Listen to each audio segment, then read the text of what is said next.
اس کے علاوہ ہم نے اس بات کو بھی جانا چرواہوں کے تعلق سے کہ جو لوگوں کے درمیان میں کم تر حقیر جانے جاتے تھے، لیکن وہ خدا کی نظر میں کس قدر قدر و قیمت والے کہ خدا نے اپنے بیٹے کی خوشخبری سب سے پہلے انہی لوگوں کو دی ہے۔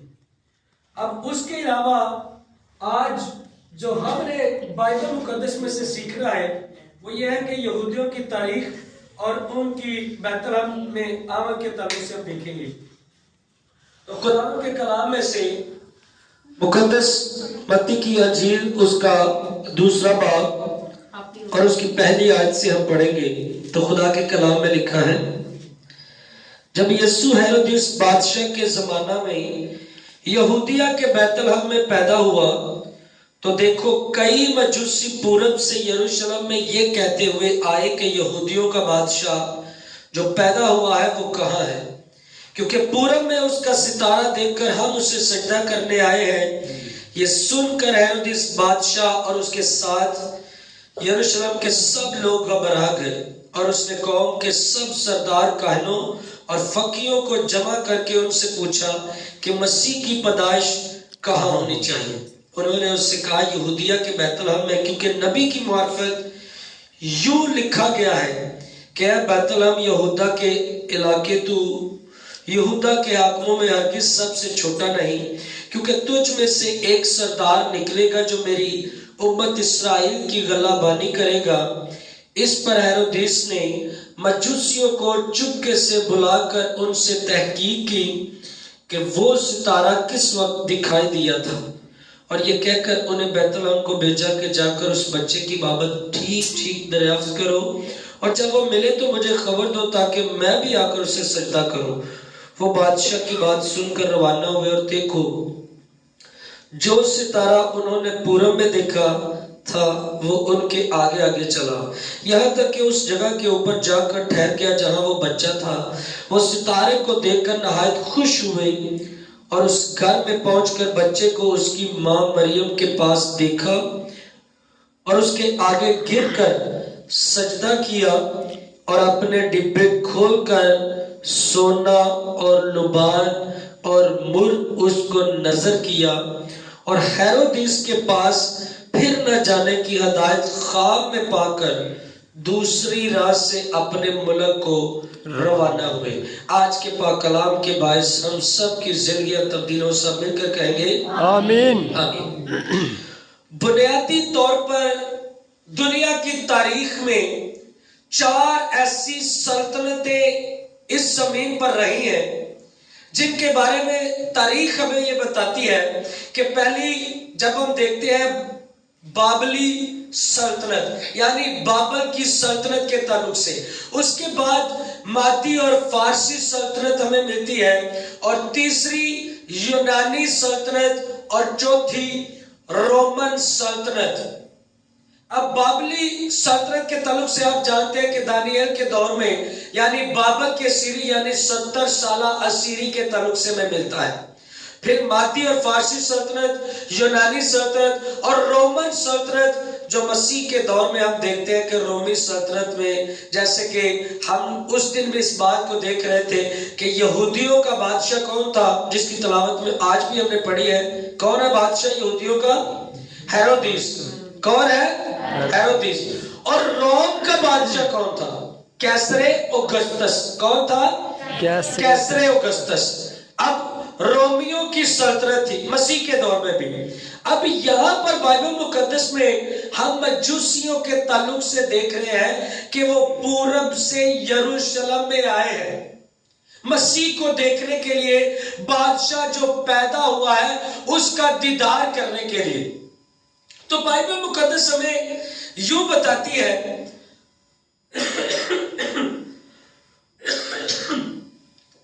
کہ یہ ہسٹری اس بات کی گواہی دیتی ہے کہ جو مجوسی تھے یہ بڑے عقل مند، بڑے عہدے والے اور لمبی عمر رکھنے والے اور بہت ہی قدیم کے ایسے لوگ تھے کہ جن کا ایک مخصوص ایسا قبیلہ تھا جنہیں ٹھہرا دیا گیا کہ یہ مجوسی لوگ ہیں جو علم فلکیات کا علم رکھنے والے لوگ ہیں۔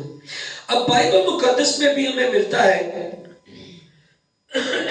کہ یہ ایسے لوگ تھے کہ جن کو بادشاہ، امراء، حکمران اور شہزادے اپنے پاس مشورت کے لیے رکھتے تھے، کیونکہ یہ بڑے عقل مند تھے، کیونکہ یہ بڑا علم رکھنے والے لوگ تھے، اور بادشاہ، امراء، حکمران، شہزادے ان کو اپنے پاس رکھتے، اور چھوٹی چھوٹی چیزوں میں یا بڑی بڑی چیزوں میں کوئی بھی مشورت لیتے تو ان کو بلا لیتے کہ فوراً ہمیں مشورہ دیا جائے کہ آیا یہ کام کیا جائے اور اس کام کو کیسے ہینڈل کیا جائے، آیا اس میں خدا کی کیا مرضی ہے۔ وہ اس طرح کے علم و نجوم کے تعلق سے ان کو بلا لیا کرتے تھے۔ آپ دیکھتے ہیں کہ بابل کی جب سلطنت تھی تو وہاں پر یہودی بھی قید میں تھے۔ بابل کی سلطنت میں یہودی قید میں تھے 70 سالہ۔ اب وہاں پر مقدس دانیال بھی قید میں ہمیں ملتا ہے۔ اب کتاب مقدسی بیان کرتی ہے کہ وہاں پر جب یہ بادشاہ کی خواب اور اس کی تعبیر بتاتا ہے تو مجوسی لوگ بھی اس کی حکمت سے دنگ رہ جاتے ہیں، حیران رہ جاتے ہیں کہ ہم تو علم فلکیات کا نجوم رکھنے والے، مشورت دینے والے بادشاہ میں اپنے پاس رکھتے ہیں، اور یہ ایک قیدی ہو کر، یہودی ہو کر، اس کے اندر اتنا علم، اتنی حکمت اور خواب اور اس کی تعبیر، یہ بیتوں کی بات اس کے پاس کہاں سے آ گئی؟ وہ اس بات سے بڑے حیران ہوتے ہیں۔ اب کتاب مقدس ہمیں بتاتی ہے کہ جب بادشاہ کے خواب اور تعبیر کو مقدس دانیال بتا دیتا ہے تو بادشاہ اس کو ان کا سردار بنا دیتا ہے، حاکم بنا دیتا ہے۔ اب اس کے علاوہ آگے بڑھتے ہیں، ہم جب دیکھتے ہیں کہ مسیح کے زمانہ میں یہ جو مجوسی ہمیں ملتے ہیں یہ مشرقی لوگ ہیں، پورب یعنی مشرق کے لوگ۔ اب وہاں پر یہ اپنے ساتھ بہت ساری ایسی پلٹن، ایسی فوج لے کر آئے ہیں وہاں سے، پورب سے، یروشلم میں۔ آپ پڑھتے ہیں نا کہ پورب سے کئی مجوسی، کتنے مجوسی؟ کئی مجوسی، کئی مجوسی یروشلم میں آئے۔ اب وہاں پر یہ نہیں لکھا گیا کتاب مقدس میں کہ پورب سے کئی مجوسی نکلے تھے، لیکن یروشلم میں 3 مجوسی آئے ہیں۔ ہم لوگ اندازہ لگاتے ہیں صرف اور صرف طائف کی بنا پر، یعنی جو تحفے یسوع مسیح کو پیش کیے گئے، سونا، مر، لبان، ہم ان کی بنا پر کہتے ہیں کہ 3 مجوسی آئے۔ لیکن یہاں پر جو آج کی تلاوت میں ہم نے دیکھا ہے وہ یہاں پر لکھا ہے پورب سے کئی مجوسی، پورب سے کئی مجوسی یروشلم میں یہ کہتے ہوئے آئے کہ یہودیوں کا جو بادشاہ پیدا ہوا ہے وہ کہاں ہے۔ اب اگرچہ ہیرودیس کے دربار میں یہ اگر چلے گئے ہیں، ہیرودیس بادشاہ کے محل میں یہ چلے گئے ہیں، اگرچہ یہ 3 لوگ ہوتے تو کیا بادشاہ کے پاس اتنے ملازم یا اتنی افواج نہ تھی کہ وہ ان تینوں کو قید کر لیتے، ان تینوں کا سر قلم کر دیتے؟ لیکن یہ 3 نہیں بلکہ کتنے تھے؟ کئی مجوسی۔ کتنے تھے؟ اب اتنی پلٹن کو بھی دیکھ کر ہیرودیس بھی دنگ اور حیران اور گھبرا جاتا ہے کہ کون سا ایسا بادشاہ پیدا ہو چکا ہے کہ جس کو ڈھونڈنے کے لیے مجوسی آئے ہیں، جس کو ڈھونڈنے کے لیے مجوسی آئے۔ اب ہیرودیس بھی اس بات سے گھبرا جاتا ہے، اور کتاب مقدس میں ہمیں ملتا ہے کہ یہ ان سے یہ کہتے ہیں کہ پورب میں اس کا ستارہ دیکھ کر ہم اسے سجدہ کرنے کے لیے آئے ہیں۔ اب وہ ستارے سے حیران ہے کہ کون سا ایسا ستارہ ہے۔ اب اس کی معلومات کے تعلق سے ہیرودیس بھی ان سے کہتا ہے کہ جب وہ تمہیں ملے وہ ستارہ تو مجھے بھی بتانا، میں بھی جا کر اس بچے کو سجدہ کرنا چاہتا ہوں، کیونکہ اس بچے کی بابت اور اس ستارے کی بابت ٹھیک تحقیق دریافت کرو۔ اب کتاب مقدس میں ہم دیکھتے ہیں ستاروں کے تعلق سے خدا نے ابتدا میں سورج چاند ستاروں کو بنایا۔ زبور کی کتاب میں لکھا ہے کہ خدا ستاروں کے ناموں کو بھی جانتا ہے اور اس نے سب ستاروں کے نام رکھے ہوئے ہیں اور وہ ستاروں کے نام اور ان کی تعداد کے بارے میں بھی جانتا ہے کہ کتنے ستارے ہیں۔ اگرچہ ہم انسان ہوتے ہوئے نہ تو ستاروں کو گن سکتے ہیں اور نہ ان کا شمار کیا جا سکتا ہے، لیکن خدا کے تعلق سے ملتا ہے کہ وہ ان کے ناموں اور ان کی تعداد کے بارے میں جانتا ہے۔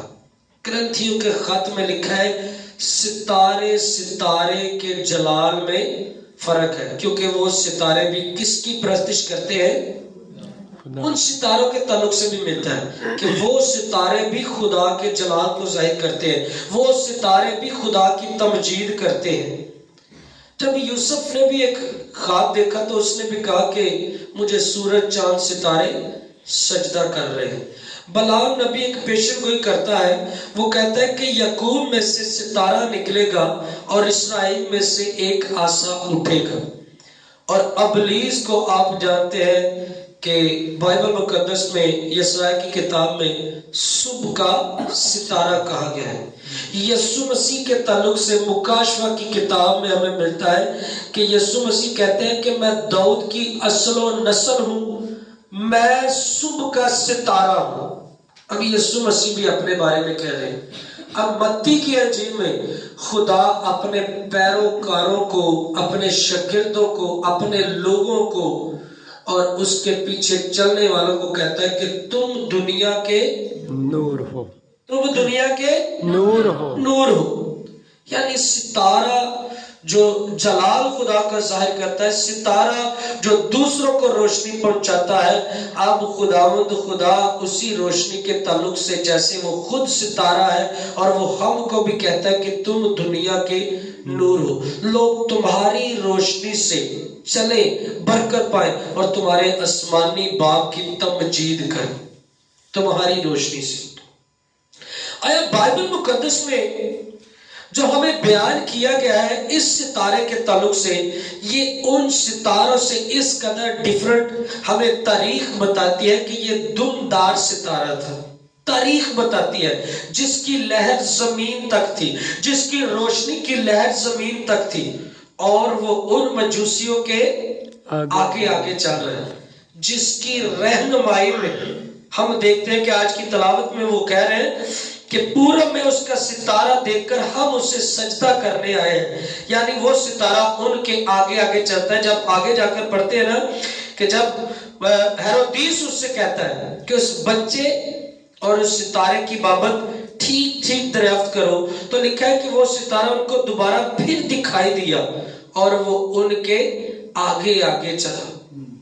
یعنی یہ ایک ایسا دمدار ستارہ جس کی روشنی کی لہر زمین تک تھی اور جس کی روشنی میں وہ چلتے چلتے جیسے بنی اسرائیل کے ساتھ ساتھ خدا تھا، روشنی بن کر بادل کا ستون اور آگ کا ستون بن کر خدا ان کے ساتھ ساتھ چلتا تھا۔ جیسے کہ موسیٰ نے یہ بات کہی کہ اگر تو ہمارے ساتھ نہیں چلے گا تو ہم بھی اس جگہ سے آگے نہیں جائیں گے۔ اس سے مراد یہ کہ وہ روشنی، وہ ستارہ خداوند یسوع مسیح تھے جو ساتھ ساتھ چلتے تھے، جو ساتھ ساتھ ان کی رہنمائی کرتے۔ آج کی تلاوت میں ہم دیکھتے ہیں کہ وہ ستارہ ان کی رہنمائی کر رہا ہے۔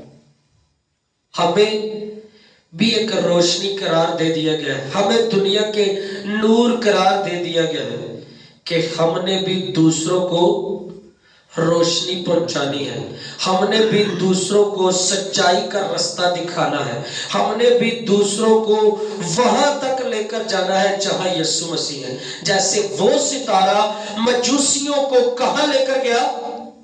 یسوع مسیح کے پاس، جہاں یسوع مسیح تھے۔ اور ہم نے بھی دوسروں کو روشنی دینی ہے، ہم نے بھی دوسروں کو رستہ دکھانا ہے اور وہاں تک لے کر چلنا ہے جہاں پر یسوع مسیح ہے۔ اب کتاب مقدس میں ملتا ہے کہ جب وہ یسوع مسیح کے پاس پہنچتے ہیں تو وہ خود بخود اسے سجدہ کرتے ہیں۔ ستارہ نہیں ان سے کہتا کہ اسے سجدہ کرو، جب ہم یسوع مسیح کے پاس جب ہم لوگوں کو چرچ میں لے آئیں گے تو وہ خود بخود خدا کو سجدہ کریں گے. خدا خود ان کے دل میں یہ بات ڈالے گا کہ وہ اپنے دلوں کو خدا کے حضور پیش کریں. جیسے ان مجوسیوں نے سونا مر لبان یہ طائف پیش کیے یعنی یہ تحفے پیش کیے, اور ہم سب اگر یہ ہدیے نہیں دے سکتے کیونکہ ہم سب اپنی اپنی حیثیت کے حساب سے جو خداوند کے حضور دیتے ہیں خداوند اسے مبارک ٹھہراتا ہے, لیکن سب سے زیادہ بیٹر یہ ہے خدا آج ہم سے یہ تحفے نہیں چاہتا کہ ہم سونا اس کے حضور پیش کریں, ہم مر لبان اس کے حضور پیش کریں, کیونکہ یہ ساری چیزیں اس وقت کے دور میں بائبل مقدس بیان کرتی ہے, یہ ساری چیزیں اس وقت کے دور میں اس کی بادشاہیت, اس کی موت اور اس کے سردار قائم ہونے کو ظاہر کرتی ہے. لیکن آج کے دور میں خدا چاہتا ہے کہ آپ اس کے حضور اپنے دل کو پیش کریں جس میں خدا رہتا ہے, جس میں خدا رہتا ہے, کیونکہ لکھا ہے کہ کیا تم نہیں جانتے کہ تم خدا کا مقدس ہو اور خدا کا روح تم میں بسا ہوا ہے. خدا چاہتا ہے کہ ہم اس کے لیے اپنے دل کو پیش کر ڈالیں, اپنے یہ نذرانے خدا کے حضور پیش کر ڈالیں. تو اس لیے آج ضرورت اس بات کی ہے, جس طرح ان مجوسیوں کو ستارے نے رہنمائی دی, ستارے نے ان کی رہنمائی کی یسوع مسیح تک لے جانے کے لیے, آج ہم سب کو بھی ضرورت ہے ہم دوسروں کی رہنمائی کریں. جتنے خدا کے گھر میں نہیں آتے, جتنے مسیح کے پاس نہیں آتے, ان کی رہنمائی کریں کہ وہ ہماری روشنی میں, ہماری قیادت میں, ہماری لیڈرشپ میں, ہماری رہنمائی میں وہ خدا کے گھر میں آئیں. اور آگے خدا کا کام ہے, بیج بونا ہمارا کام ہے اور اگانا کس کا کام ہے؟ خدا کا کام ہے. تو اس لیے آئے ہم اس کام میں قدم بڑھائیں. تو آپ سب اپنی آنکھوں کو بند کریں اور آپ سب سے التماس سے درخواست ہے کہ بھائی وارث